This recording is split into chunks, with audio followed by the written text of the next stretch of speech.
हाय दोस्तों, welcome to my YouTube channel और मेरा नाम है शौकीन। दोस्तों, आज इस वीडियो में मैं बात करने वाला हूँ कि ईयर एंड की तो देखिए सब लोग बात कर रहे हैं कि मार्च एंड होने वाला है, ये आपको काम कर रहे हैं। बट आपने देखा होगा कोई बात नहीं कर रहा कि ईयर एंड होने के बाद जो अप्रैल स्टार्ट होगा उसमें क्या क्या काम करने। देखिए, मैं आपको 5 मिनट में, ये वीडियो आप लास्ट तक देखेंगे, 5 मिनट में बहुत सारी आपको बेसिक से लेकर एडवांस चीज़ें इसमें बताने वाला हूँ। अगर आप उनको अप्लाई करते हैं तो आप अपने बुक्स ऑफ अकाउंट को नेक्स्ट ईयर में बहुत अच्छे से मेंटेन करने वाले हैं। देखिए, सबसे पहले मैं बात करूं, देखिए मैंने क्वेश्चन ले रखे हैं कुछ जो आपके लिए काम आएंगे। नंबर 1 में बात करूं, देखिए जब आप नेक्स्ट ईयर में मूव करेंगे तो सबसे पहले जो आपकी इनवॉइस सीरीज है उसको आपको रीस्टोर करना है। मतलब सपोज आपने 31 मार्च में कोई इनवॉइस काटा है 163 इनवॉइस नंबर, तो आप 1 अप्रैल को 164 इनवॉइस नंबर नहीं काटना है, बल्कि आपको एक न्यू सीरीज स्टार्ट करनी है फिर से 1 से। उसमें आपको जो भी प्रीफिक्स वगैरह करना है वो आप कर सकते हैं, यानी कि आप एक अलग सीरीज स्टार्ट हो जाएगी आपकी। या आपको सिर्फ सेल वाउचर में नहीं करना, सेम आपको आपके डेबिट नोट्स, क्रेडिट नोट्स वगैरह में भी करना है। और जहाँ भी आपने कोई और जगह जहाँ भी यूनिक्स नंबर कोई रिक्वायर्ड होते वहाँ पर कोई ये यूज़ करना है। फर्दर मैं दूसरी बात करूँ, देखिए इनवॉइस नंबर जो है, जो आप प्रीफिक्स करें या सफिक्स करें, वो 16 डिजिट से ज़्यादा नहीं होना चाहिए। मैक्सिमम जो है वो 16 डिजिट का ही होगा, अदरवाइज वो जीएसटी पोर्टल पर एक्सेप्टेड नहीं होगा। ठीक है, उसके बाद मैं बात करता हूँ वाउचर टाइप्स की। देखिए, टैली के अंदर डिफॉल्ट वाउचर टाइप्स होते हैं, जैसे आपने देखा होगा परचेज वाउचर होता है, सेल वाउचर होता है, उसी तरह से debit note, credit note, receipt और पेमेंट होता है। अब देखिए, आप लोगों की प्रैक्टिस क्या है, जितने भी आपको परचेज के इनवॉइसेस आते हैं, वो चाहे वो एक्सपेंसेस के होते हो, चाहे आप जिस गुड्स में आप डील कर रहे हैं, जो आपके लिए रॉ मटेरियल है या आपके कोर बिजनेस का प्रोडक्ट है, या फिर वो फिक्स एसेट्स है, आप सभी को परचेज वाउचर में रिकॉर्ड कर लेते हैं। उसी तरह से सेल वाउचर से उसको आउट कर देते हैं। देखिए, सबसे पहले मैं परचेज वाउचर की बात करता हूँ। परचेज वाउचर में मैं आपको सजेस्ट करूंगा कि आप 3 कैटेगरी बनाएं। एक कैटेगरी बनाएं आप परचेज गुड्स के नाम से, एक बनाएं परचेज एक्सपेंसेस के नाम से, और एक बनाएं परचेज फिक्स एसेट्स के नाम से। तो अब आपके 3 वाउचर हो जाएंगे। अगर आप टैली यूज करते हैं तो जैसे ही आप F9 प्रेस करेंगे तो आपको 3 वाउचर शो होंगे कि आपको परचेज गुड्स वाला लेना है, परचेज एक्सपेंस वाला है, या परचेज फिक्स एसेट्स वाला। फिर आप अकॉर्डिंगली फिक्स एसेट्स वाले इनवॉइस जो है आप परचेज फिक्स एसेट्स में रिकॉर्ड कर सकते हैं, परचेज एक्सपेंसेस वाले जो हैं वो परचेज एक्सपेंसेस में कर सकते हैं, और गुड्स वाले गुड्स में। इससे होगा क्या, आपके अलग अलग सेपरेट रजिस्टर बन जाएंगे, परचेज रजिस्टर, जो आपको बहुत यूजफुल होंगे, काम आएंगे। आपको परचेज रजिस्टर एक बार में फैच हो जाएगा, वहाँ से आपके एक्सपेंसेस वाला निकल जाएगा। ठीक है ना। अगर आप इंपोर्ट वगैरह करते हैं तो इंपोर्ट के लिए आप एक परचेज इंपोर्ट के नाम से बना सकते हैं। ठीक है, उसी तरह से मैं बात करूं डेबिट नोट और क्रेडिट नोट की। देखिए, जनरली हम लोग क्या प्रैक्टिस करते हैं, देखिए आप लोग भी कंफ्यूज होंगे, बहुत सारे लोगों को नहीं पता होता कि डेबिट नोट हम लोग समझते हैं कि खाली अगर मैं गुड्स रिटर्न कर रहा हूं तो उस केस में ही मैं खाली डेबिट नोट इशू करूंगा। देखिए नहीं, ऐसा नहीं होता। कई बार ऐसा होता है कि डेबिट नोट हमें सामने वाले से भी मिल जाता है। ठीक है ना। अब मैं अपने ऊपर एग्जाम्पल पर लेकर एक समझाता हूँ आपको। सपोज मैं सेलर हूँ, ठीक है ना, मैंने कोई गुड्स बाय करी बट मैंने उसको रिटर्न नहीं किया, तो इस केस में तो डेबिट नोट इशू ही नहीं हुआ। अब आप बोलोगे कि और क्या क्या सिचुएशन हो सकती है जहां डेबिट नोट इशू होता है। देखिए, मैं आपको बताता हूं। नंबर 1, अगर मैंने किसी को कोई गुड्स सेल करी, ठीक है, मैंने सेल इनवॉइस बनाया। अब मुझे पता चला कि मुझे चार्ज करना था उससे 100 रुपए के हिसाब से रेट, बट मैंने चार्ज कर लिया 80 रुपए रेट के हिसाब से। तो मुझे जो रेट डिफरेंस का, यानी कि 20 रुपए जो रेट डिफरेंस आ रहा है, उसका मुझे एक डेबिट नोट बनाना पड़ेगा, जिसका आपको ई इनवॉइस भी करना पड़ेगा। तो ये जो डेबिट नोट है ये अगेंस्ट होता है सेल्स के। समझ रहे हैं आप मेरी बात। हमेशा परचेज के अगेंस्ट ही डेबिट नोट नहीं इशू होता, सेल्स के अगेंस्ट भी इशू होता है। तो मेरा बताने का मतलब ये है आपको। अब आपको क्या चाहिए, जो डिफॉल्ट डेबिट नोट और क्रेडिट नोट टैली के अंदर आते हैं, आप इनको तो रहने दीजिए। आपको 2 डेबिट नोट और क्रेडिट नोट के वाउचर और बनाने हैं। नंबर 1, एक बनाना है आपको फाइनेंशियल डेबिट नोट और एक बनाना है फाइनेंशियल क्रेडिट नोट।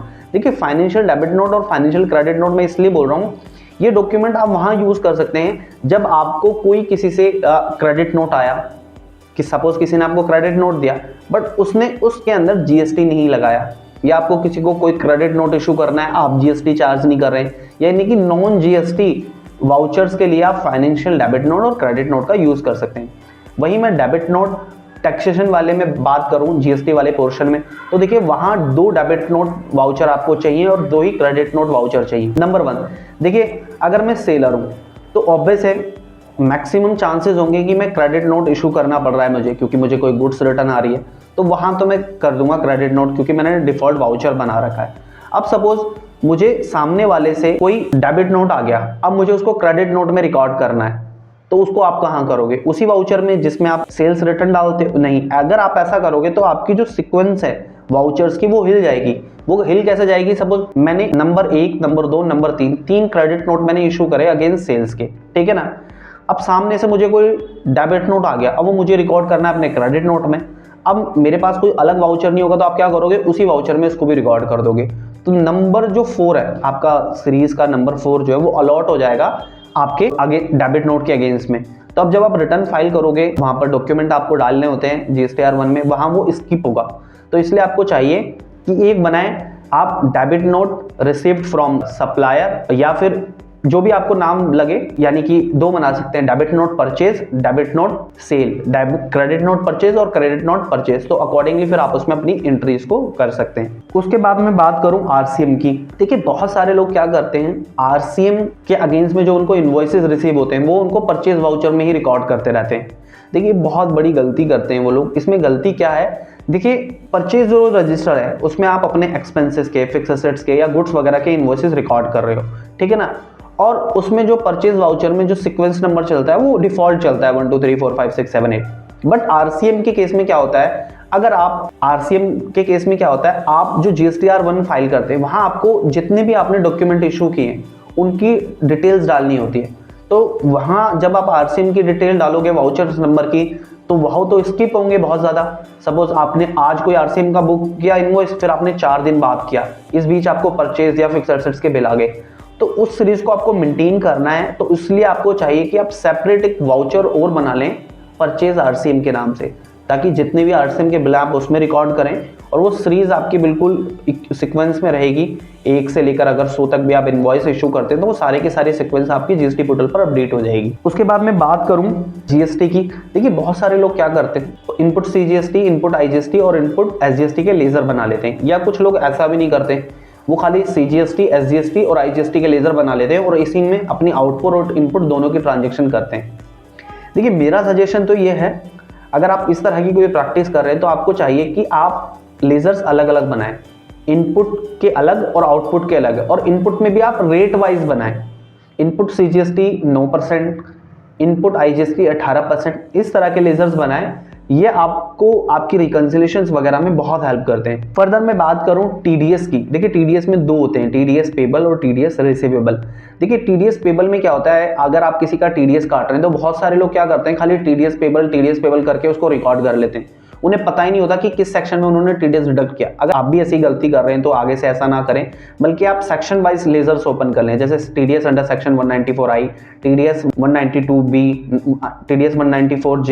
इस तरह से आप एक सीक्वेंस में लेजर बना लें ताकि आपको पता रहे कि किस सेक्शन के अंदर आप TDS जमा कर रहे हैं और किस में डिपॉजिट कर रहे हैं। वही मैं बात करूं रिसीवेबल की। रिसीवेबल के केस में आप क्या कर सकते हैं, अगर आपका कोई TDS काट रहा है या TCS काट रहा है तो आप उसको TDS रिसीवेबल और TDS रिसीवेबल में उसको एंट्री को पार्क कर सकते हैं। बट यहाँ पर अगर आपके बहुत ज़्यादा ट्रांजेक्शन होती हैं, आपकी एक पार्टी 100 200 300 ट्रांजेक्शन करती है TDS की, तो उसके इसमें आप क्या कर सकते हैं, पार्टी वाइज भी TDS के लेजर खोल सकते हैं। जैसे मैं बताता हूँ, party A TDS receivable, party B TDS receivable, तो ये आपकी रिकंसिलेशन में आपको हेल्प करेगा।